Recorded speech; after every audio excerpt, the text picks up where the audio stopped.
Hello दोस्तों, good evening, जय Hind. Sunday special में आज का हमारा जो टॉपिक है वो है 13th ब्रिक्स समिट 2021। यानी आज हम जानेंगे कि ब्रिक्स के बारे में कि ब्रिक्स आखिर होता क्या है, कौन कौन से देश है इसमें, क्या एम है इसका, कौन कौन सी चीज़ें डेवलप्ड की है, बाद में कौन सा देश शामिल हुआ। तो ब्रिक्स से रिलेटेड जितनी भी जानकारी है, जितनी भी इंफॉर्मेशन है, वो सब हम पढ़ेंगे। ये एग्ज़ाम के नज़रिए से बहुत ज़्यादा इम्पॉर्टेंट है। तो चलिए शुरू करते हैं। सबसे पहले जानते हैं कि आखिर ब्रिक्स है क्या, व्हाट इज़ ब्रिक्स। तो ब्रिक्स जो होता है एक 5 देश का समूह होता है, ग्रुप होता है, और इसका गठन जो है 2009 में किया गया था। इस समूह के अंतर्गत ब्राज़ील, रसिया, भारत, चीन शुरुआत की अगर हम बात करें तो ये 4 ही देश थे, और बाद में फिर अफ्रीका शामिल हुआ है। वहीं इस समूह द्वारा अभी तक कुल 10 शिखर सम्मेलन का आयोजन किया जा चुका है। दरअसल ब्रिक्स जो है एक राष्ट्र द्वारा हर साल औपचारिक शिखर सम्मेलन का आयोजन किया जाता है, और इस शिखर सम्मेलन में जो ब्रिक्स होता है राष्ट्र के राज्य और सरकार के प्रमुख द्वारा हिस्सा लिया जाता है। जैसे फॉर द एग्जांपल भारत की ओर से प्रधानमंत्री नरेंद्र मोदी हिस्सा लेते हैं, रसिया की ओर से रसिया के जो प्रेसिडेंट है व्लादिमीर पुतिन वो हिस्सा लेते हैं। यानी जो अहम लीडर होता है, महत्वपूर्ण लीडर होता है, वो इस सम्मेलन में पार्टिसिपेट करता है, मुख्य भूमिका में रहता है। फिर आगे बढ़ते हैं। अगला टॉपिक जो है वो है ब्रिक्स का इतिहास, यानी हिस्ट्री जानेंगे ब्रिक्स के बारे में। तो ब्रिक्स में शामिल सभी देशों की अर्थव्यवस्था काफ़ी मजबूत है, और साल 2001 में इस चीज़ का जिक्र जिम ओनील ने अपने the world needs better economy BRICS नामक के प्रकाशन में किया था। उन्होंने एक बात कही थी कि जो समूह जो कि अमेरिका का एक अंतर्राष्ट्रीय निवेश बैंक और वित्तीय सेवा कंपनी है जिसका नाम है ओनील गोल्डमैन सैच, एक ग्रुप है, और उसमें उस समय बतौर अध्यक्ष के रूप में कार्य करते थे। कौन? जिनका नाम है ओनील गोल्डमैन। और उन्होंने एक बात कही थी, उस दौरान उन्होंने भारत, ब्राज़ील, रूस और चीन की अर्थव्यवस्था पर अनुसंधान किया था। इन चारों देशों पर अनुसंधान किया था, और इन देशों की अर्थशास्त्र विश्लेषण करने के बाद उन्होंने अपने अनुसंधान को प्रकाशित किया था। और उन्होंने अपने प्रकाशन में एक बात कही कि 4 ब्रिक देश यानी भारत, ब्राज़ील, रूस और चीन, क्योंकि उस समय केवल 4 ही देश थे, अफ्रीका तो बाद में शामिल हुआ है, तो 4 देश तेज़ी से विकास कर रहे हैं, और आने वाले 50 सालों तक इन देशों की संयुक्त अर्थव्यवस्थाएं इस वक्त दुनिया के सबसे अमीर देशों की अर्थव्यवस्थाओं से बड़ी होने वाली हैं। और क्योंकि इन देशों का बाज़ार काफ़ी बड़ा है, और सही बात है, व्यापक पैमाने पर अगर हम चीन की बात करें, रसिया की बात करें, भारत की बात करें, तो यहाँ का जो बाज़ार है वो काफ़ी ज़्यादा एक्टिव है ना। और मेन कारण है कि इन देशों का बाज़ार काफ़ी बड़ा है, और इस प्रकाशन में जिम ओनील ने इन चारों देशों के नाम के लिए ब्रिक शब्द का इस्तेमाल किया है। ब्रिक मतलब होता है ब्राज़ील, जिसमें अहम भूमिका में है, फिर उसके बाद आता है इंडिया, फिर रसिया एंड देन चीन, और ये शब्द इन देशों के नाम के प्रथम शब्द से लेकर बनाया गया था। ब्रिक्स का पूरा नाम जानते हैं। तो अभी अगर ब्रिक्स के बारे में बात करें तो BRICS, ब्रिक्स का मतलब, तो जो पहला वर्ड है बी मतलब होता है Brazil, R means Russia, I means India, C means China, और एस मीन्स होता है साउथ अफ्रीका। जिस वक्त ब्रिक्स का गठन हुआ था उस समय केवल 4 ही देश थे, जिनमें था अपना भारत, चीन, रसिया और ब्राज़ील।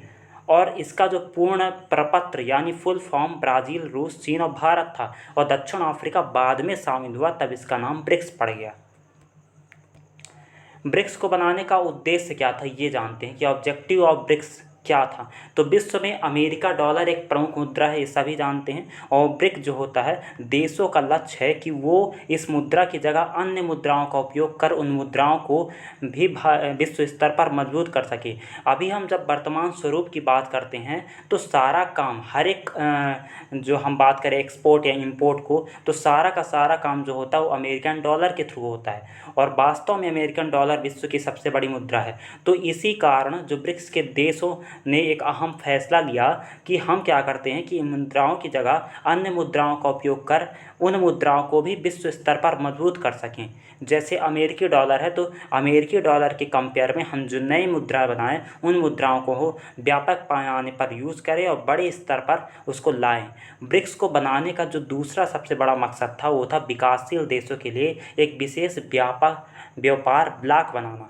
जैसे अभी वर्तमान की बात करें कि अमेरिका ने भारत को विकसित देश मान लिया है, लेकिन अगर हम बात करें कि आज भी कुछ ऐसे जगह भारत में जहाँ पर डेवलपमेंट की बहुत ज़्यादा ज़रूरत है ना। तो ये जो ब्रिक्स है वो क्या काम करता है कि जो भी विकासशील देश होते हैं तो उनके लिए एक विशेष व्यापार ब्लॉक को बनाता है, क्योंकि व्यापार के क्षेत्र में विकासशील देशों पर विकसित देश का काफ़ी दबदबा है। और विकसित देश जैसे अगर हम बात करें फ्रांस है, अमेरिका, ये एकदम डेवलप्ड कंट्री है ना।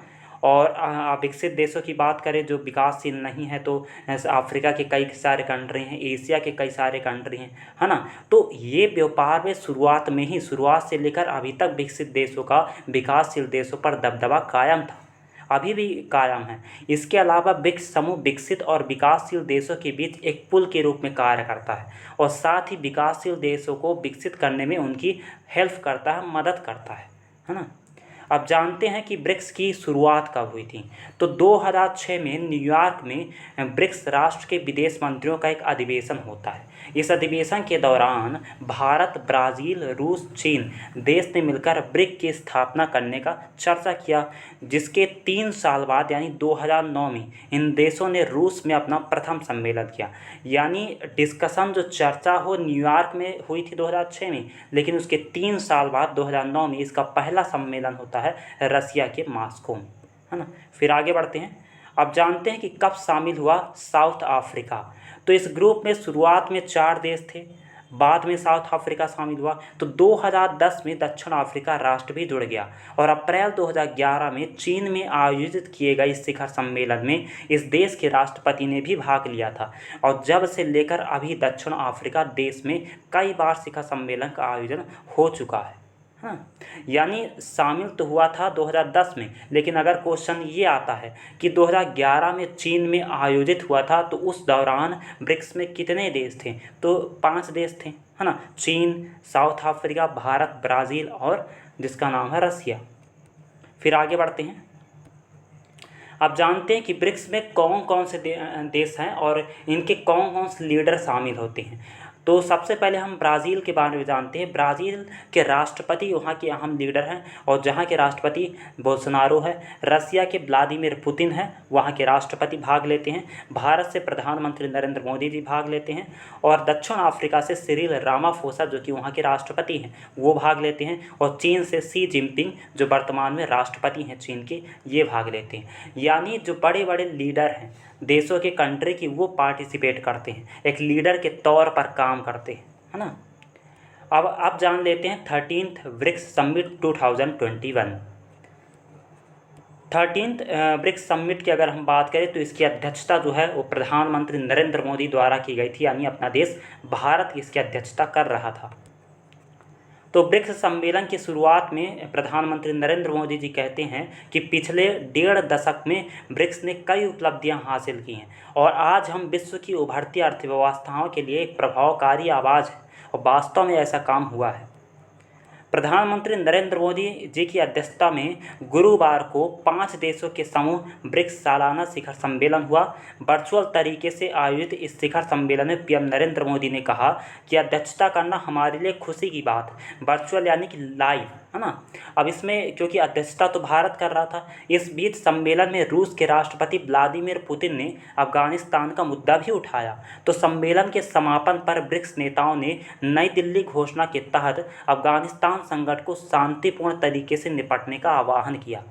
अफगानिस्तान संकट के ये तो सभी को पता कि अभी वर्तमान में अफगानिस्तान की क्या परिस्थिति है। तो हर एक बड़ा देश जो है वो अफगानिस्तान को लेकर चिंतित है, क्योंकि एक तो सबसे बड़ी बात हो जाती है कि एशिया का सबसे सेंटर वाले पार्ट में आता है अफगानिस्तान, और जब सेंटर वाले पार्ट में आता है तो इससे कई सारे देश को इफ़ेक्ट होता है, कई सारे देश इसके प्रभाव में आते हैं, है ना।